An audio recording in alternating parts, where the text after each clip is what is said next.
નમસ્કાર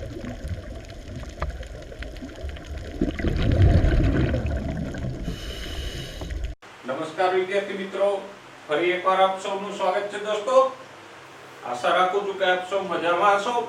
વિદ્યાર્થી મિત્રો, ગયા વખતે આપણે પ્રકરણ નંબર 3 માં નર પ્રજનન તંત્રની રચના જોઈ ગયા અને નર પ્રજનન તંત્રમાં મુખ્ય કયા ભાગોનો સમાવેશ થાય છે એ પણ જોઈ ગયા। ફરી એકવાર જરા એને યાદ કરી લઈએ કે નર પ્રજનન તંત્રમાં કયા કયા ભાગોનો સમાવેશ થાય છે। તો કે મુખ્ય પ્રજનન અંગ તરીકે હોય તો એક જોડ શુક્રપિંડો કે જે શુક્રકોષો ઉત્પન્ન કરે છે, સાથે સાથે નર જાતીય અંતઃસ્ત્રાવો પણ ઉત્પન્ન કરે છે। શુક્રપિંડની રચના પણ આપણે ભણી ગયા કે એમાં શુક્રપિંડ પિંડીય ખંડિકાઓ હોય લગભગ 250 જેટલી, અને દરેક ખંડિકામાં 1 થી લઈ અને 3 જેટલી શુક્રોત્પાદક નલિકાઓ હોય। આ શુક્રોત્પાદક નલિકાઓની અંદર બે પ્રકારના કોષો હતા। એક તો નરજનન કોષો કે આદિ શુક્રકોષો કે જેના અર્ધીકરણથી શુક્રકોષો બનતા હતા, જ્યારે શુક્રોત્પાદક નલિકામાં બીજા કોષો હતા સર્ટોલી કોષો, જે વિકાસ પામતા શુક્રકોષોને પોષણ આપતા હતા। શુક્રોત્પાદક નલિકાઓની આજુબાજુના અવકાશમાં હતા લેડિંગના કોષો કે આંતરાલીય કોષો કે જે નર જાતીય અંતઃસ્ત્રાવોનો સ્ત્રાવ કરતા હતા। તો આમ આ શુક્રપિંડની રચના આપણે ભણી ગયા। એનાથી આગળ વાત કરીએ તો શુક્રોત્પાદક નલિકાઓ છે વૃષણ જાળી નામની નાની નાની નલિકાઓમાં ખુલે। વૃષણ જાળી શુક્રવાહિકા નામની નલિકાઓમાં ખુલે। શુક્રવાહિકા છે એ અધિવૃષણ નલિકા નામની એક લાંબી નલિકામાં ખુલે। અધિવૃષણ નલિકા શુક્રવાહિનીમાં ખુલે અને શુક્રવાહિની છે એ ઉદર ગુહામાં જઈ મૂત્રપિંડને લૂપ બનાવી અને નીચેની તરફ આવે। ત્યાં આ શુક્રવાહિનીમાં શુક્રાશય ખુલશે, પ્રોસ્ટેટ ગ્રંથિ ખુલશે, સાથે સાથે બલ્બોયુરેથ્રલ ગ્રંથિ પણ ખુલશે। અને આ શુક્રવાહિનીમાં શુક્રાશય ખુલે એટલે જે નવી નલિકા બને એને આપણે નામ આપ્યું હતું સ્ખલન નલિકા। પછી એ સ્ખલન નલિકામાં મૂત્રમાર્ગ ખુલે એટલે આગળની નલિકાને આપણે નામ આપ્યું હતું મૂત્રજનન માર્ગ। તો આમ શુક્રવાહિની છે સ્ખલન નલિકા અને મૂત્રજનન માર્ગમાં ફેરવાય છે અને આ મૂત્રજનન માર્ગ છે એ શિશ્નના અગ્રભાગે ખુલે। તો આ પ્રમાણે મનુષ્યમાં પ્રજનન તંત્રના નર પ્રજનન તંત્રના ભાગોને આપણે જોઈ ગયા।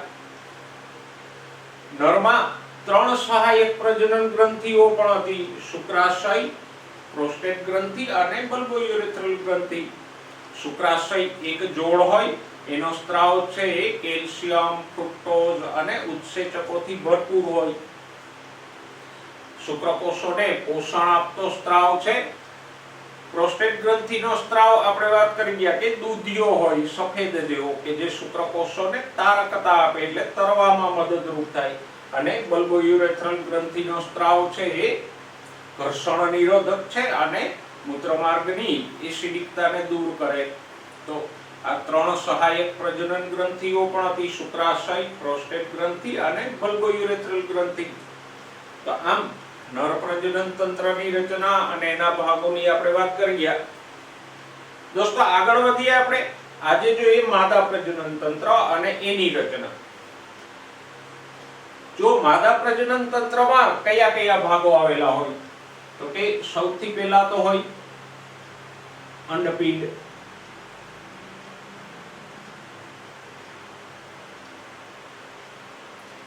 અંડપિંડ એક જોડ આવેલા હોય।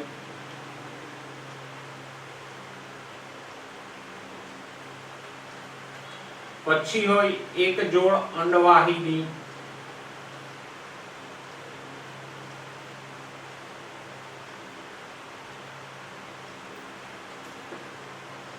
એ પણ એક જોડ હશે।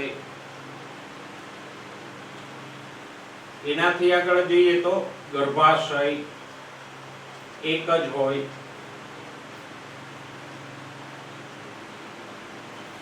ગર્ભાશયના આગળના ભાગને કે શુભગ્રીવા, ગ્રીવાથી આગળનો ભાગ છે એ છે યોનિમાર્ગ।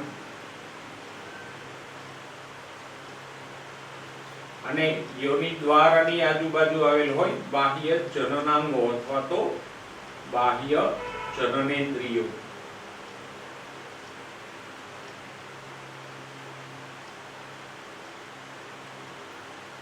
અને સહાયક પ્રજનન ગ્રંથિ તરીકે આવેલ હોય સ્તન ગ્રંથિઓ.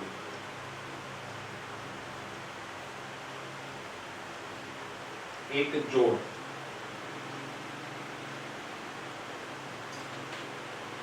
આમ માદા પ્રજનન તંત્રમાં મુખ્યત્વે આટલા ભાગો હોય. કયા કયા ભાગો હોય? તો કે એક જોડ અંડપિંડ, એક જોડ અંડવાહિની, એક ગર્ભાશય, ગર્ભાશયનો આગળનો ભાગ છે ગ્રીવા, ગ્રીવા યોનિ માર્ગમાં ખુલે અને યોનિ માર્ગ યોનિ દ્વારથી ખુલે. યોનિ દ્વારની આજુબાજુએ બાહ્ય જનનેન્દ્રિયો કે બાહ્ય જનનાંગો આવેલા હોય અને સહાયક પ્રજનન ગ્રંથિ તરીકે એક જોડ સ્તન ગ્રંથિ આવેલ હોય. આ બધા જ અંગો છે એ અંડકોષ પાત એટલે કે અંડકોષ ઉત્પન્ન થવો અને અંડકોષ છૂટો પડવો, એનાથી આગળ ફલન, ફલનથી આગળની ક્રિયા ગર્ભધારણ અને ગર્ભ વિકાસ, અને ગર્ભ વિકાસના અંતે પ્રસૂતિ, અને પ્રસૂતિ પછી બાળકના પોષણમાં ઉપયોગી થાય. તો માદા પ્રજનન તંત્રના મુખ્ય કાર્યો પણ આપણને અહીં આપેલા છે કે અંડકોષ જનન અને અંડકોષ પાત એટલે અંડકોષ ઉત્પન્ન કરવો, ફલન, ગર્ભધારણ, ગર્ભ વિકાસ, પ્રસૂતિ અને પોષણ. જો અંડપિંડ છે તો એ અંડકોષો ઉત્પન્ન કરે, અંડવાહિનીમાં ફલન થશે, ગર્ભાશયની અંદર ગર્ભ વિકાસ થશે, ગર્ભાશય, ગ્રીવા અને યોનિ માર્ગ છે એ પ્રસૂતિ કે બાળકના જન્મમાં મદદરૂપ થાય, અને સ્તન ગ્રંથિઓ છે તો એ બાળકના પોષણમાં ઉપયોગી થશે. તો માદા પ્રજનન તંત્રમાં આ મુખ્ય ભાગો છે. જુઓ દોસ્તો, આપેલી આકૃતિમાં આપણે માદા પ્રજનન તંત્ર અને એના ભાગોને જોઈ શકીએ છીએ.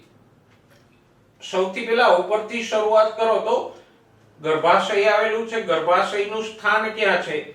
તો કે મૂત્રાશયની સહેજ ઉપરની તરફ છે.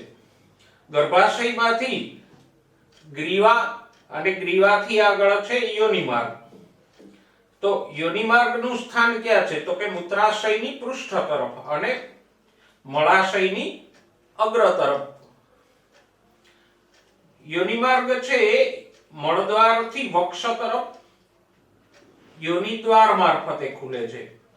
આકૃતિમાં આપણને માદાના બાહ્ય જનનાંગો પણ આપેલ છે, જેમાં ભગશિશ્નિકા, ગૌણ ભગોષ્ઠ અને મુખ્ય ભગોષ્ઠ આકૃતિમાં દર્શાવેલ છે. આકૃતિમાં જોઈ શકીએ કે યોનિ દ્વારની વક્ષ તરફ મૂત્ર માર્ગ ખુલે છે. એક શબ્દ આકૃતિમાં દર્શાવેલો છે પ્યુબિક સિમ્ફાઇસિસ. તો પ્યુબિક સિમ્ફાઇસિસ છે એ પ્રજનન તંત્રનો ભાગ નથી, પણ એ કંકાલ તંત્રનો ભાગ છે. ધોરણ 11 ના પ્રકરણ નંબર 20 માં આપણે નિતંબ મેખલાની રચના ભણી ગયા. તો નિતંબ મેખલાની પૂરો નિતંબ કાષ્ઠીઓ વક્ષ ભાગે જોડાય તો એ પૂરો નિતંબ કાષ્ઠીના જોડાણને કહેવાય પ્યુબિક સિમ્ફાઇસિસ અથવા તો પૂરો નિતંબ કાષ્ઠી સંધાન. તો આમ પ્યુબિક સિમ્ફાઇસિસ છે એ પ્રજનન તંત્રનો ભાગ ન ગણી શકાય, એ કંકાલ તંત્રનો ભાગ છે. તો આકૃતિ ઉપરથી આપણે માદા પ્રજનન અંગો અને એની પ્રાથમિક માહિતી જાણી શકીએ. આગળ હવે માદા પ્રજનન તંત્રના ભાગોની સવિસ્તાર રચના જોઈએ. દોસ્તો, માદા પ્રજનન તંત્રમાં સૌથી પહેલા વાત કરીએ અંડપિંડોની. તો સૌથી પહેલા તો આપણે કહી શકીએ કે અંડપિંડ છે એ મુખ્ય પ્રજનન અંગ છે. જેમ શુક્રપિંડો છે મુખ્ય નર પ્રજનન અંગ હતા, એમ અંડપિંડો મુખ્ય માદા પ્રજનન અંગ છે. મુખ્ય એટલા માટે કે અંડકોષો ઉત્પન્ન કરવાનું કામ અંડપિંડ જ કરશે, એટલે જ બાકીના અંગોને આપણે સહાયક અંગો પણ કહી શકીએ. તો મુખ્ય માદા પ્રજનન અંગ કયું છે? અંડપિંડ. સૌથી પહેલા એની સંખ્યા કેટલા હોય? તો કે એક જોડ હોય.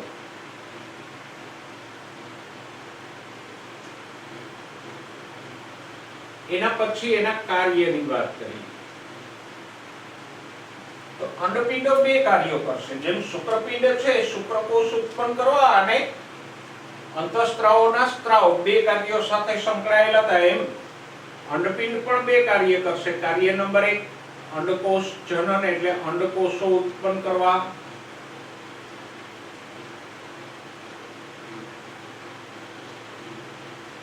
અને બીજું કાર્ય છે અંડપિંડનું માદા જાતીય અંતઃસ્ત્રાવોનો સ્ત્રાવ કરવો.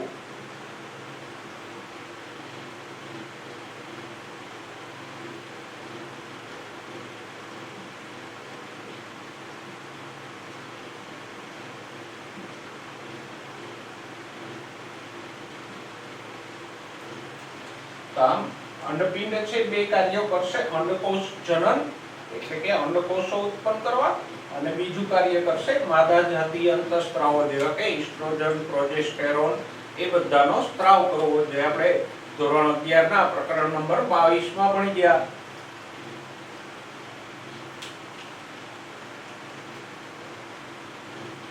એના પછી વાત કરીએ તો અંડપિંડોનું કદ કેવડું હોય, તો કે અંડપિંડ લગભગ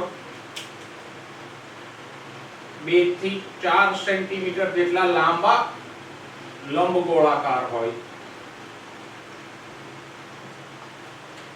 એટલે કે લગભગ શુક્રપિંડ જેટલા જ કદના હોય. એના પછી એનું સ્થાન જોઈએ તો કે નિતંબ ગુહામાં આવેલ હોય.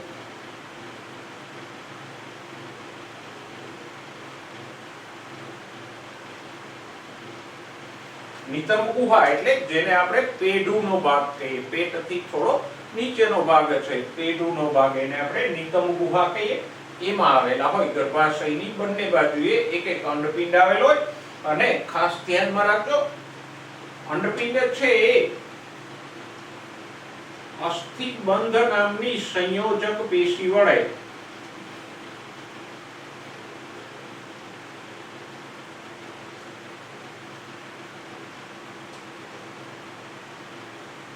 નિતંબ ગુહાની દિવાલ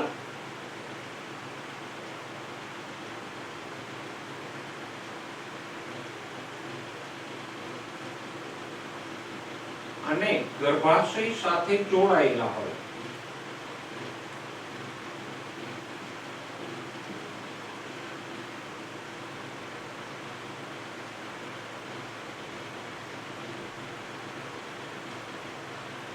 તો આજે અસ્થિબંધ અથવા તો અંડપિંડ બંધ છે એ તંતુમય સંયોજક પેશીની રચનાઓ છે કે જે અંડપિંડથી લઈ અને નિતંબ ગુહાની દિવાલ અને અંડપિંડથી ગર્ભાશયની દિવાલ સાથે જોડાયેલા હોય, જેથી કરીને અંડપિંડનું સ્થાન જળવાઈ રહે. હલનચલન દરમિયાન અંડપિંડ છે ત્યાંથી ખસે નહીં.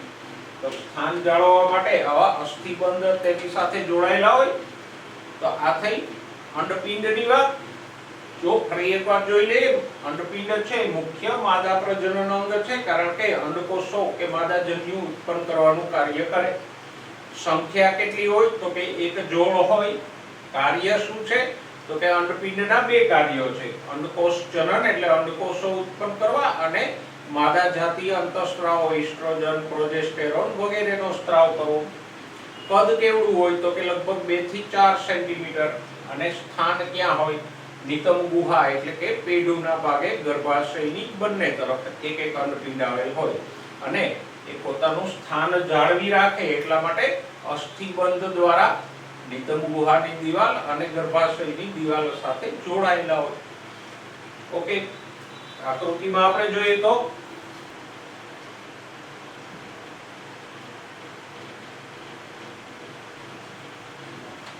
આ રીતે બે અંડપિંડ ગર્ભાશયની બંને બાજુએ આવેલા હોય. ઓકે દોસ્તો, હવે વાત કરીએ અંડપિંડની રચનાની. એકદમ ટૂંકમાં આપણને રચના આપેલી છે. અંડપિંડમાં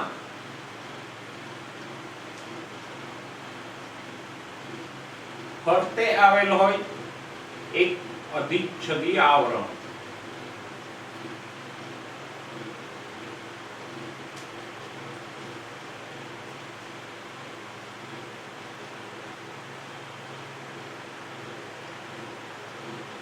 અંડપિંડની ફરતે એક અધિચ્છદી આવરણ હોય અને વચ્ચેનો જે ભાગ છે એને કહેશું આધારક.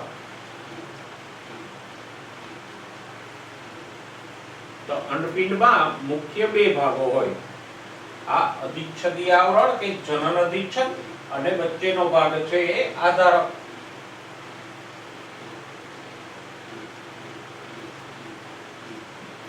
આધારક પાછું બે ભાગોમાં વહેંચી શકાય. આધારકનો આ જે પરિઘવર્તી ભાગ છે ફરતેનો, એને આપણે કહીશું બાહ્યક.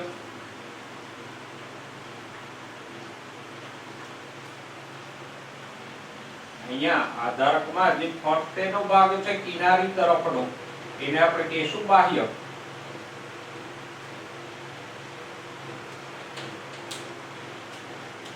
જ્યારે વચ્ચેનો ભાગ છે એને કહીશું મજ્જક. આ જે મધ્યનો ભાગ છે એને કહીશું મજ્જક.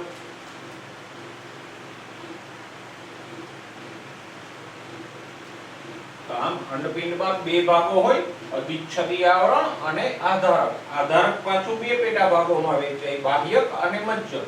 મજ્જકની અંદર રુધિર કેશિકાઓ અને ચેતાઓ પથરાયેલી હોય. તો આ થઈ અંડપિંડની રચના. એકદમ ટૂંકી અને સરળ રચના આપણને આપેલી છે. ઓકે દોસ્તો, માદા પ્રજનન તંત્રનો બીજો ભાગ છે અંડવાહિની કે ગર્ભાશય નળી. અંડવાહિની કે ગર્ભાશય નળીને ફેલોપિયન ટ્યુબ પણ કહેવામાં આવે. કેટલી હોય તો કે એક જોડ હોય અને 10 થી 12 સેન્ટીમીટર જેટલી લાંબી હોય. અંડવાહિનીઓની લંબાઈ કેટલી હોય તો કે 10 થી 12 સેન્ટીમીટર જેટલી લાંબી હોય. જોઈએ એના ભાગો કયા કયા છે તો કે અંડવાહિનીનો અંડપિંડ તરફનો છેડો છે આમ પહોળો હોય અને આવો જે પહોળો ગરણી આકારનો છેડો છે અંડવાહિનીનો, એને કહેશું અંડવાહિની નિવાપ. આ રીતે બંને અંડવાહિનીનો છેડો છે આમ ગરણી આકારનો પહોળો હોય અને પહોળા છેડાને શું કહેવાય? અંડવાહિની નિવાપ.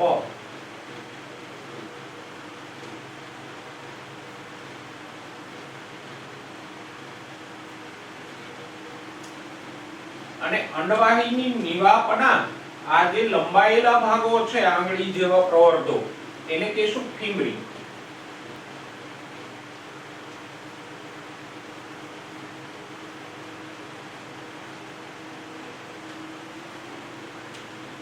તો અંડવાહિનીના શરૂઆતના છેડાને શું કહેવાય? અંડવાહિની નિવાપ. ગરણી આકારનો છે અને એ ગરણી આકારના નિવાપની કિનારીએથી આવા જે આંગળી જેવા પ્રવર્ધો લંબાયેલા હોય એને કહીશું ફીમરી. આગળ જતા અંડવાહિનીનો આ જે સીધો છેડો બને છે એને કહીશું તુંબિકા. તો અંડવાહિની નિવાપ પછીનો ભાગ આવે તુંબિકા.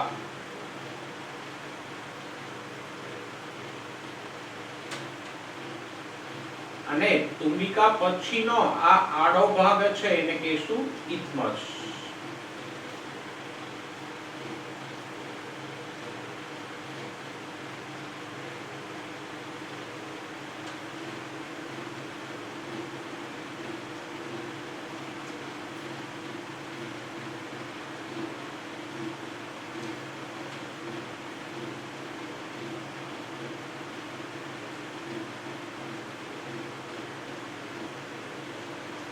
તો અંડવાહિની નિવાપ, એના પછીનો આ ભાગ છે તુંબિકા અને આ ભાગને કહીશું ઇથમસ.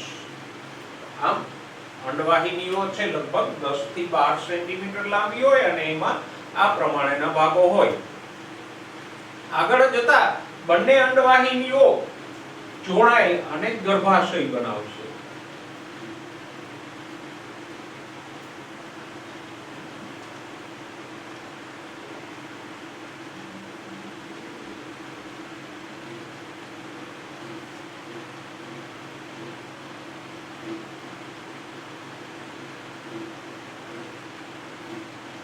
તો આ જે વચ્ચેનો ભાગ બન્યો એને કહેશું ગર્ભાશય.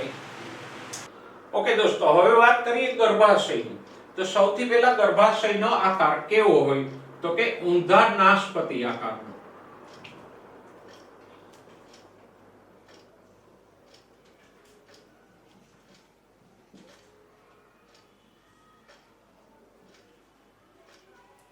એટલે કે ઉપરથી પોળું અને નીચે જતા સહેજ સાંકડું હોય.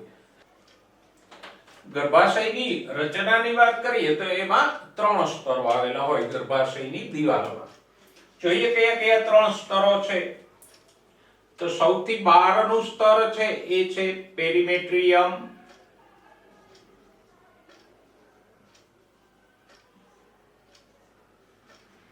એ સૌથી બહારનું સ્તર છે. એના પછી વચ્ચેનું સ્તર તો એ છે માયોમેટ્રિયમ.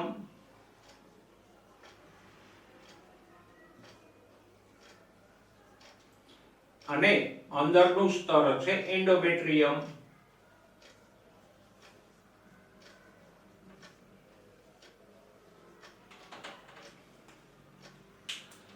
ફરી એકવાર જોઈ લો. સૌથી બહારના સ્તરને શું કહેવાય? પેરીમેટ્રિયમ.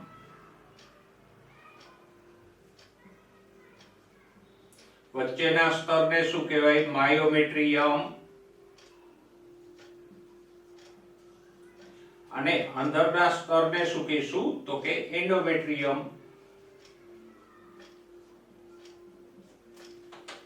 ઓકે, પેરીમેટ્રિયમ શેનું બનેલું હોય? તો કે પેરીમેટ્રિયમ સંયોજક પેશીનું બનેલું છે.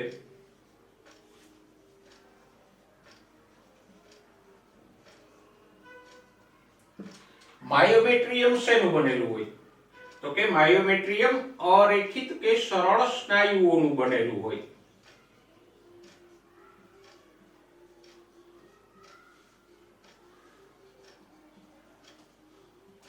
અને આ અરેખિત સ્નાયુઓ છે એ પ્રસૂતિ સમયે બાળકના જન્મમાં મદદરૂપ થાય. માયોમેટ્રિયમના અરેખિત સ્નાયુઓ સંકોચાય એટલે બાળકનો જન્મ શક્ય બને. એન્ડોમેટ્રિયમ તો કે ગ્રંથિમય સ્તર છે.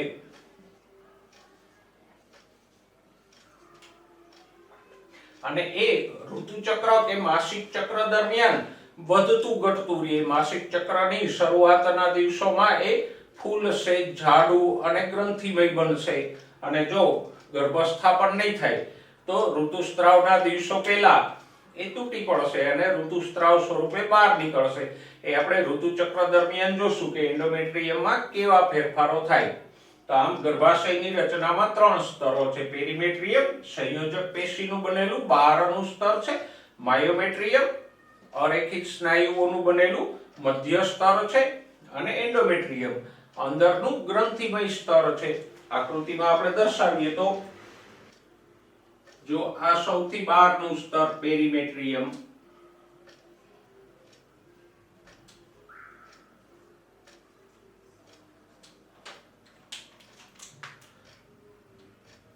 આ મધ્ય સ્તર છે માયોમેટ્રિયમ.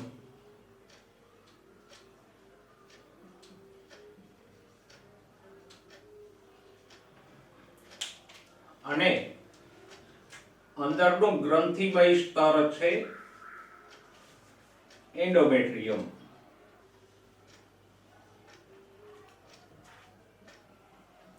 તો આ છે એન્ડોમેટ્રિયમ કે જે ગ્રંથિમય સ્તર છે.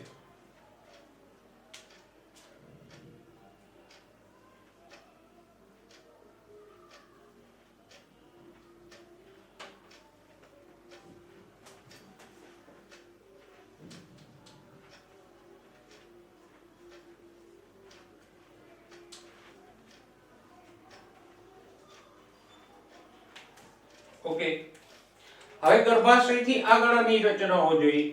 તો ગર્ભાશયનો આગળનો ભાગ છે એને કહેવાય ગ્રીવા.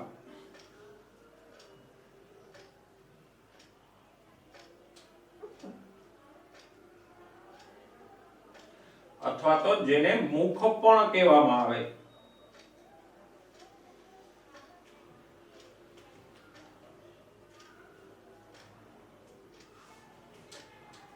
તો આ વિસ્તારને કહીશું ગ્રીવા.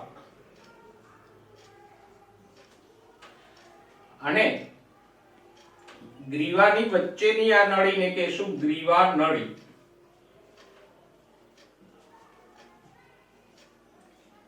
ગ્રીવાની વચ્ચે જે પોલાણ કે નલિકામય ભાગ છે એને કહેશું ગ્રીવા નળી. અને ગર્ભાશયના મુખ કે ગ્રીવાથી આગળનો ભાગ છે એને કહેશું યોનિ માર્ગ.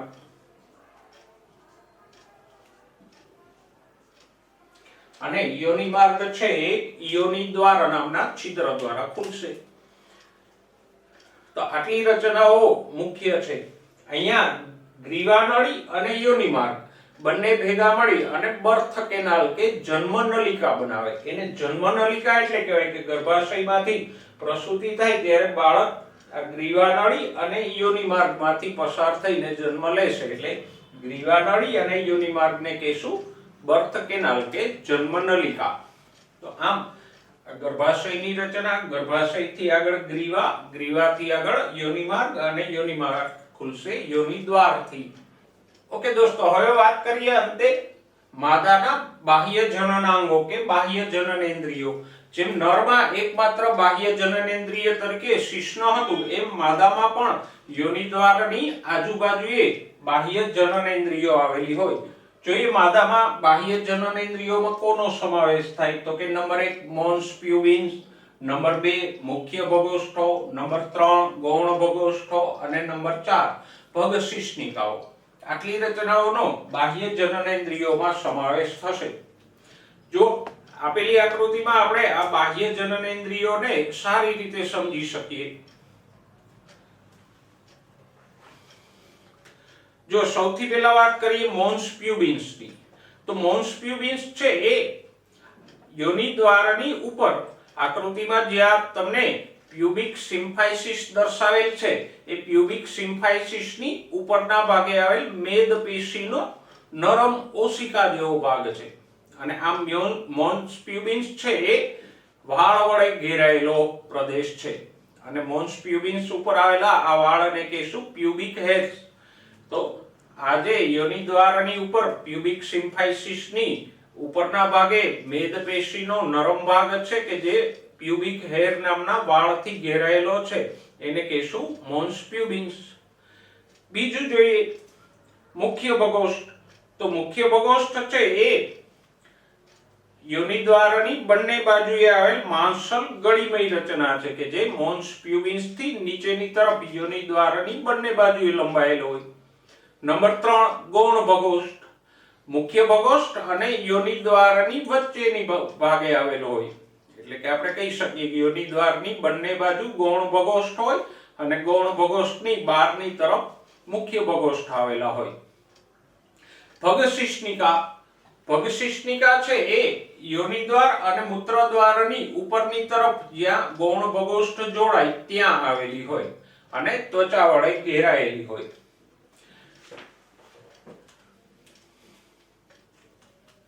દોસ્તો આ ભગશિશ્નિકાની વિશેષતા એ છે કે એ પણ નરના શિશ્નની જેમ ઉત્થાન પેશીથી બનેલો હોય.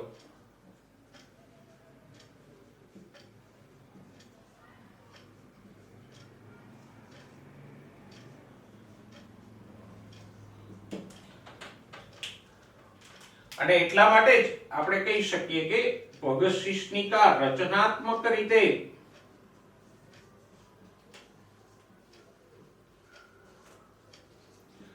નરના શિશ્નને સમાન છે.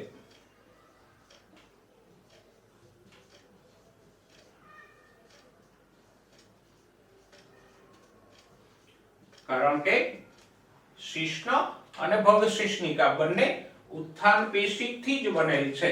ભલે બંનેના કદ અને કાર્યમાં ફરક છે પણ પેશી રચના કે રચનાકીય દ્રષ્ટિએ ભગશિશ્નિકા છે એ નરના શિશ્નને સમાન રચના ગણી શકાય. ઓકે મિત્રો, એના પછી વાત કરીએ યોનિ પટલની. તો યોનિ પટલ છે એ યોનિ દ્વારની ઉપર આવેલ પાતળો પડદા જેવી રચના છે. અને યોનિ પટલ વિશે એક ગેરમાન્યતા એ પ્રવર્તી હોય કે યોનિ પટલ છે એ કૌમાર્યની નિશાની છે, એટલે કે વર્જિનિટીની નિશાની છે. પણ ના, એવું નથી.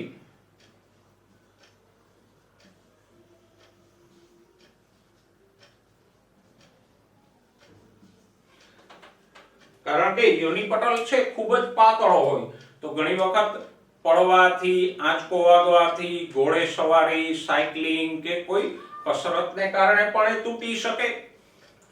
અને ઘણીવાર યોની ટેમ્પોન કે જે ઋતુસ્ત્રાવને શોષવા માટેનું એક સાધન છે, તો યોની માર્ગમાં યોની ટેમ્પોનને દાખલ કરવાથી કે બીજી કોઈ દાક્તરી સારવાર કે નિદાન દરમિયાન પણ યોની પટલ તૂટી શકે. તો આમ એવું નથી કે યોની પટલ છે મૈથુનથી જ તૂટી શકે, પડવાથી, આંચકાથી, ઘોડે સવારીથી, સાયકલિંગથી કે યોની ટેમ્પોન કે એવા ઉપકરણો દાખલ કરવાથી પણ તૂટી શકે. માટે જ આપણે કહી શકીએ કે યોની પટલ છે કૌમાર્યની નિશાની નથી. અને એનાથી વિરુદ્ધ ઘણી સ્ત્રીઓમાં મૈથુન પછી પણ યોની પટલ છે એમને એમ જળવાઈ રહે છે, તૂટતો નથી. તો દોસ્તો આજે આપણે માદા પ્રજનન તંત્રની રચનાની વાત કરીએ. ફરી એકવાર એને ટૂંકમાં જોઈ લે. માદા પ્રજનન તંત્રમાં મુખ્ય અંગ તરીકે એક જોડ અંડપિંડ આવેલા હોય કે જે અંડકોષો ઉત્પન્ન કરે છે, સાથે સાથે માદા જાતીય અંતઃસ્ત્રાવો પણ ઉત્પન્ન કરે છે. એના પછી આવેલ હોય એક જોડ અંડવાહિનીઓ કે જે 10 થી 12 સેન્ટીમીટર લાંબી છે, ગર્ભાશયની બંને તરફ લંબાયેલી હોય. અંડવાહિનીના આ આંગળી જેવા પ્રવર્ધોને કહેશું ફીમરી. એના પછી આવેલ પહોળા ગરણી આકારના ભાગને કહેશું અંડવાહિની નિવાપ. એના પછીનો ભાગ તુંબિકા અને આ જે આડો ભાગ છે એને કહેશું ઇથમસ. અંડવાહિનીઓ જોડાઈ અને ગર્ભાશયની રચના કરે. ગર્ભાશય કેવું છે તો કે ઊંધા નાશપતિ આકારનું છે. એમાં 3 સ્તરો છે. બહારનું પેરીમેટ્રિયમ કે જે સંયોજક પેશીનું છે, મધ્યનું માયોમેટ્રિયમ જે અરેખિત સ્નાયુઓનું બનેલું છે અને એના કારણે બાળકનો જન્મ શક્ય બને, એન્ડોમેટ્રિયમ જે અંદરનું સ્તર છે અને ગ્રંથિમય છે કે જે ઋતુચક્ર દરમિયાન ફૂલે અને તૂટી પડે છે. ગર્ભાશયથી આગળની રચના છે ગ્રીવા. ગ્રીવાની મધ્યની નલિકાને કહેવાય ગ્રીવા નળી. ગ્રીવાથી આગળના ભાગે હોય યોની માર્ગ. ગ્રીવા નળી અને યોની માર્ગ બંનેને સંયુક્ત રીતે આપણે કહીશું જન્મ નલિકા કે બર્થ કેનાલ. યોની માર્ગ છે એ યોની દ્વાર દ્વારા ખુલશે. બાહ્ય જનનેન્દ્રિયોની વાત કરીએ તો એમાં સૌથી પહેલા મોન્સ પ્યુબિન્સ કે જે મેદ પેશીનું નરમ ઓશિકા જેવી રચના છે અને પ્યુબિક હેર તરીકે ઓળખાતા વાળથી ઘેરાયેલું છે. એના પછી મુખ્ય બગોષ્ઠો કે જે મોન્સ પ્યુબિન્સ થી નીચેની તરફ લંબાયેલ ગળીમય રચના છે. ગૌણ બગોષ્ઠો કે જે મોન્સ પ્યુબિન્સ અને યોની દ્વારની વચ્ચે આવેલ ગળીમય રચનાઓ છે. ભગશિશ્નિકા કે જે એક જ હોય અને ચામડીથી ઘેરાયેલી હોય, પણ એની વિશેષતા એ છે કે ઉત્થાન પેશીની બનેલી છે, માટે આપણે એને નરના શિશ્નને સમાન રચના ગણી શકીએ. એના પછી યોની પટલ કે જે યોની દ્વારની ઉપર આવેલો નાજુક પડદો છે. તો દોસ્તો આજે આપણે માદા પ્રજનન તંત્રની રચના જોઈ. આવતા વખતે માદાની સહાયક પ્રજનન ગ્રંથિ, સ્તન ગ્રંથિઓની રચના અને આગળના મુદ્દાઓ જોઈશું. આશા રાખું છું કે આટલે સુધીના મુદ્દાઓ નર પ્રજનન તંત્ર અને માદા પ્રજનન તંત્ર તમને સમજાઈ ગયા હશે. આવતા વખતે નવા મુદ્દાઓ સાથે ફરી મળીશું. ત્યાં સુધી સ્વસ્થ રહો, મસ્ત રહો અને ભણવામાં વ્યસ્ત રહો.